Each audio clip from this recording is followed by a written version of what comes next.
논어 75번째 시간 자 한편의 4장에서 6장을 보겠습니다. 4장 자 절사러시니 무의, 무필, 무고, 무아러시다. 선생님께서는 네 가지를 끊으셨다. 네 가지가 절대 없으셨다. 의가 없으셨으며 좀 이상하죠. 필하지 않으셨으며 고하지 않으셨으며 아하지 않으셨다. 제가 지금 일부러 좀 우습게 했는데 해석이 약간 차이가 있어서 그래요. 주자는 이 의를 사의로 봤죠. 사의로 봤고, 이거는 흔히 말해 기필한다, 꼭 그래야 된다, 뭐 이렇게 본 거죠. 이건 고집. 이건 이제 아는 이기심으로 봤죠.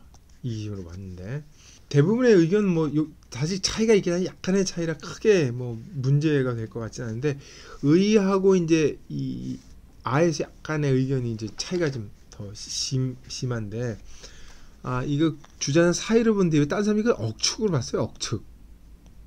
억측. 그 다음에 아는 종기사인, 자기를 버리고 남을 따르는 거, 주관이 없는 거죠. 그러니까 아니면 그 반대로 자기만 옳다고 생각한다는 거죠. 아를 그렇게 보세요. 아자가 해석이 좀 차이가 있죠. 주자는 이렇게 해석한 거예요. 선생님께서는 사사로운 생각을 하지 않으셨고, 꼭 그래야 된다고 하지 않았으며, 고집하지 않으셨고, 이기적인 마음이 없어, 이렇게 본 거죠. 이걸 이론으로 적용을 하면 아주 재밌는 현상이 벌어져요. 이론을 세우죠. 자기만의 의견을 세우죠. 그래서 내 의견은 꼭 틀림이 없어. 왜 그걸 아니라고 그래? 꼭 그렇다고 옳다고 얘기하죠. 그 다음에 어떻게 합니까? 고집 부리거든요. 근데 이거 확실하고 막 왜 그래? 그리고 이제 누가 무슨 얘기를 해도 이기적으로만 해석을 하려고 하거든요. 이론이나 이거 할 때 이제 이게 적용이 된다고 볼 수가 있죠. 여기서 무는 당연히 사기에는 이게 이제 없을 문자로, 이게 해석이 더 훨씬 더 잘 되죠.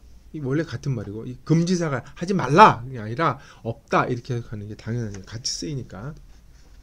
어떻게 해석하든 간에 공자가 갖고 있던 성격이나 이런 걸 얘기한 거라고 볼 수도 있는데, 통상적으로 자기 수양의 언사로 보죠. 공자가 자기를 저기 하는 거를, 고집하지 않는 걸. 다른 사람이 이거를 볼 때 무아를 선생님께서는 자기를 버리고 무조건 남을 따르지 않았다 라는 해석이 또 하나가 있는가 하면, 또 하나는 무조건 자기가 옳다고 하지 않으셨다 이렇게 보기도 하는 것도 바로 자기 수양의 측면에서 보는 건데, 다른 사람은 이걸 정치적 태도로 해석하는 거예요. 정치적인 담론이나 정치 얘기를 할 때 이런 태도로 접근하지 않았다고 한정적으로 보는 거죠. 어떤 것이든 공자가 이런 걸 없다는 거를 제자들이 보고 기록했다는 게 참 재밌는 겁니다. 5장을 보겠습니다. 자 외어 광 이러시니 왈 문왕 기몰 하시니 문 부재 차호와 천지 장상 사문야 인된 후사자 부득 여어 사문야 언이와 천지 미상 사문야시니 광인이 기여 여하리오 이렇게 되는 거죠. 선생님께서 광이라는 지역에서, 광에서 위협을 느끼고 두려워하셨다 하면서 말씀하셨다.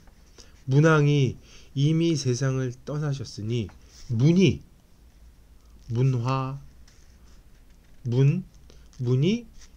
여기에 있지 않은가. 여기는 자기 몸입니다. 이 몸에 있지 않은가. 하늘이 이 문화를 장차 없애려고 한다면 뒤에 죽는 사람으로 하여금 이 문화에 참여하도록 하지 않았을 것이다. 하늘이 이 문화를 없애려고 하지 않는데 광인들이 나를 어떻게 하겠는가, 이렇게 된 거예요. 이거 앞뒤 맥락이 지금 다 생략이 돼 있어서 이게 뭔 일인지 지금 모른단 말이에요. 광땅에서 무슨 일이 벌어진 거죠? 또 하나는 왜 그 일이 생겼을까? 또 어떻게 탈출했지? 이런 생각을 하면, 지금 광에서 공자가 포위를 당했어요. 광에 있는 광땅 사람들한테, 광 주민들한테 포위를 당했는데, 왜 포위를 당했는지 지금 언급이 없습니다. 당연히 언급이 없으니까 그 탈출한 것도 얘기가 안 되겠죠. 그래서 이거에 대한 얘기들이 많은데 그 뒤에 가면 양호라는 인물이 나옵니다. 양호.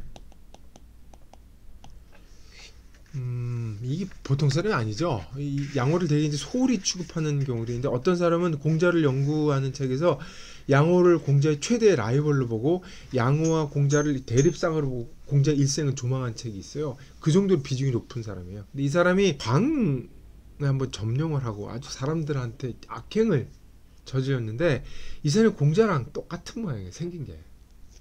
그래서 이제 사람들이 양호다 그러고 이제 공자를 포위했다. 뭐 그런 설이 있어요.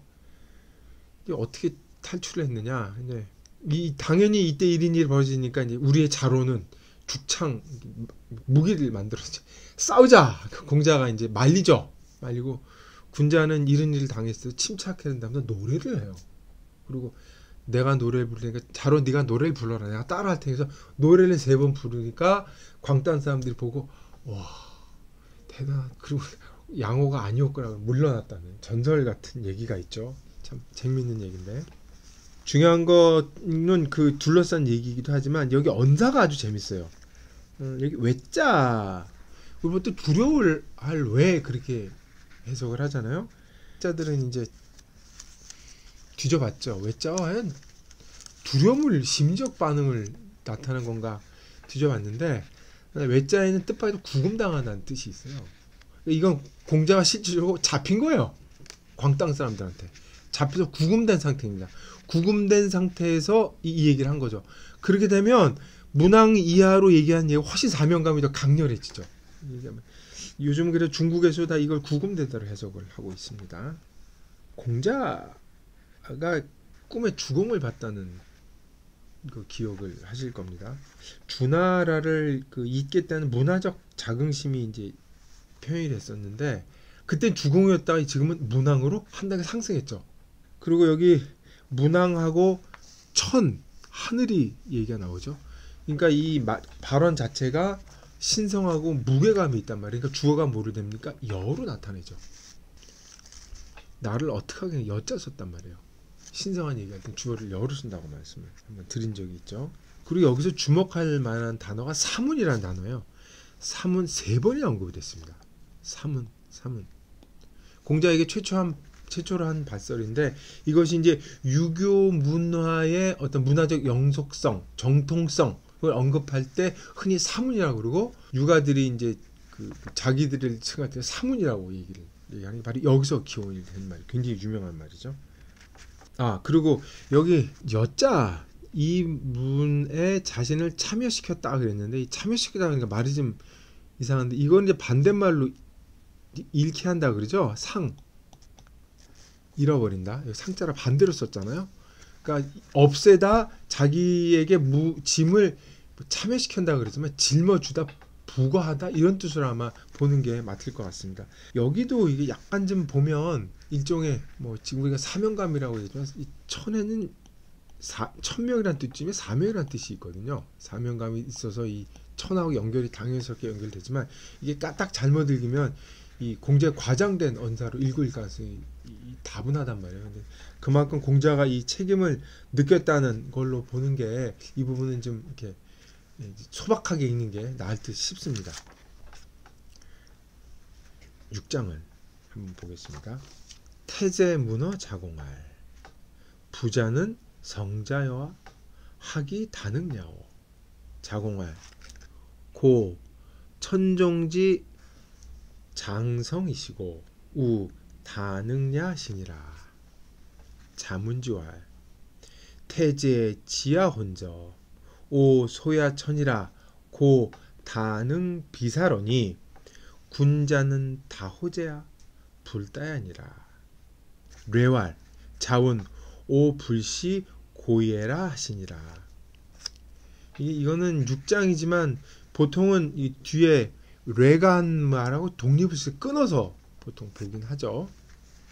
태제가 자공에게 물었다. 선생님은 성자신가요?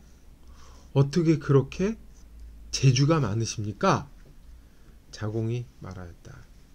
진정으로 하늘이 재주를 다 내어주신 거의 성인에 가까우시고 또 재주가 많으십니다.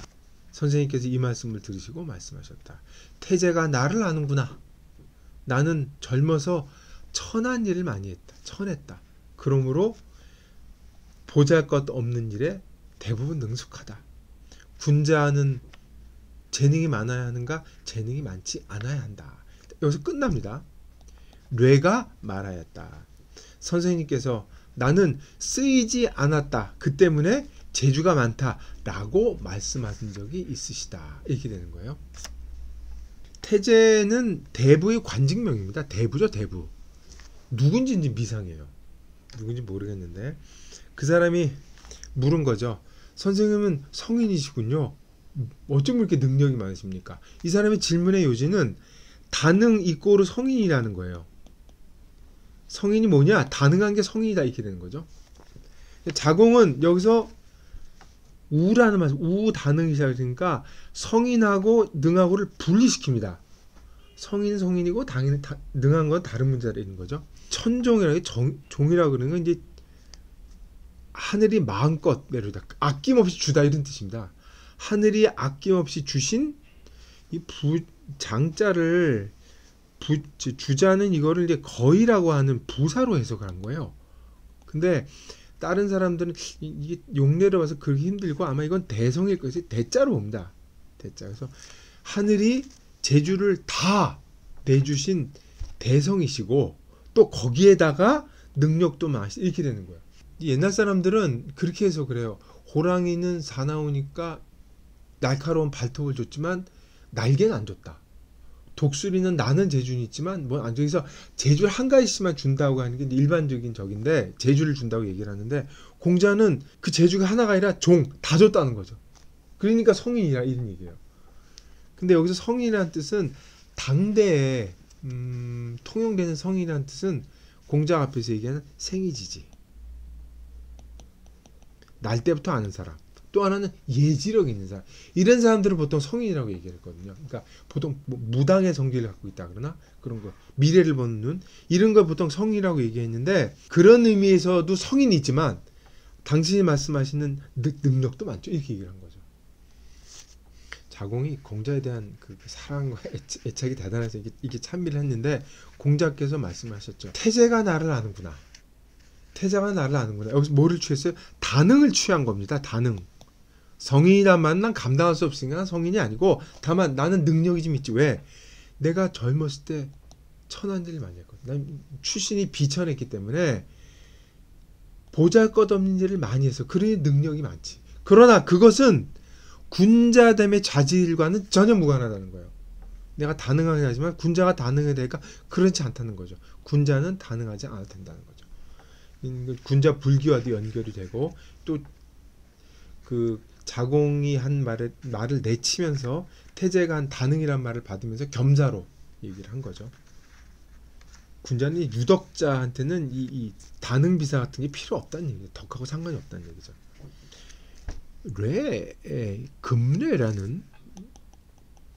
금례라는 사람인데 금장이라 그러기도 하고 금장이라 공자의 제자인데 아마 이제 언젠간 선생님이 하신 말씀을 듣고 있다가 이제 오불시라 고로 예라고 얘기를 한 건데 이게 이제 공자의 겸사와 관련이 되니까 연결시켜서 붙인 것 같아요. 예란 말이 다능이란 말을 우리가 앞에서 본 적 있죠. 염유 얘기할 때 염유는 예하죠 할 때 이 다능이란 말이거든요. 이 다능이란 말 연결돼서 이게 편집돼서 가능성이 있습니다. 여기 시자는 용이라는 뜻이죠. 공자가 천하다 그랬는데 공자는 자기 출신이 비천하다는 거에 절대 부끄러워하지 않았어요. 이건 정말 놀라운 일인데 계급 사회에서 자기가 천하다는 걸 부끄러워하지 않았고 또 하나는 여기서 쓰이지 않았다 그런데 왜 쓰이지 않았어요? 귀족 사회에서 천한 출신은 쓰일 수가 없었죠. 그런 뉘앙스가 있기도 하고 좀 더 포괄적으로 세상에서 자기는 쓰이지 않았다는 뜻을 보기도 합니다. 그래서 살기 위해서 재능 가할 수가 없다. 이렇게 해석을 하는 게 이 부분은 아마 옳지 싶습니다. 예, 이상 75번째 강의를 마치겠습니다.